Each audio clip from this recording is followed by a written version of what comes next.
Joining us live today is Jamil Jaffer, former associate White House counsel to President George W. Bush and founder and executive director of the National Security Institute. Jamil, other world leaders have called Putin a war criminal. The White House had been hesitant until now. What do you think's changed, and what's the significance of President Biden now using the term? Well, look, I think it's the right term to use. I mean, this is a man who leads a country that has invaded another nation without any regard for the sovereignty of that nation. He's now engaged in significant bombing of civilian facilities, attacks on civilian facilities, killing of civilians. There are now 2,000, rough order of magnitude, civilians either killed or injured in Ukraine. Those are the UN numbers. And so we've seen what Vladimir Putin has done as his armed forces have been stalled going into Ukraine. And so I think war criminal is exactly the right word for President Biden to use, and I'm proud that he's done that. And Jamil, investigations into war crimes have just begun. Can we expect to see any potential ramifications to President Biden's comments?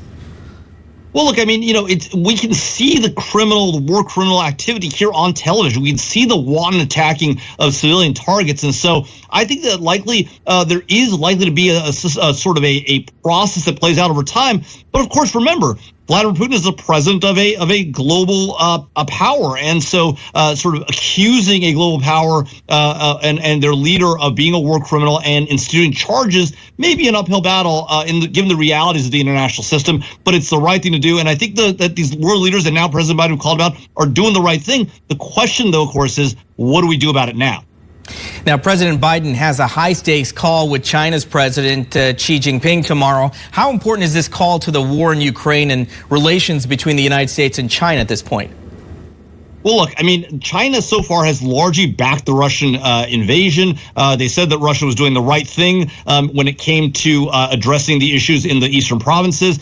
As this war has gotten more complicated and worse, frankly, and more troubling from a civilian perspective, China's has sort of started to back off of that, right? You did see the foreign ministry spokesperson continue to refuse to call it a war and the like, but you also saw the former Chinese ambassador, the Chinese ambassador to Ukraine, who's now left Ukraine, left Kyiv and gone to Lviv, saying things like, we respect the decision of the Ukrainian people, we respect their sort of fight for their country. And so, China's sort of saying different things.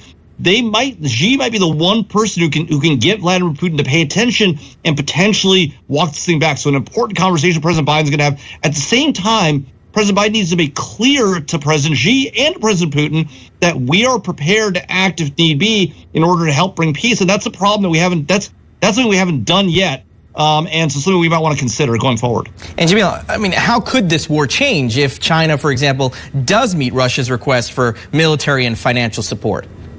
Well, look, that would change the dynamics significantly, because one of the things that's put Russia under significant pressure is the military supplies we're providing to the Ukrainians, the economic pressure that's currently on the Russian president, the cronies around him, and the entire economy.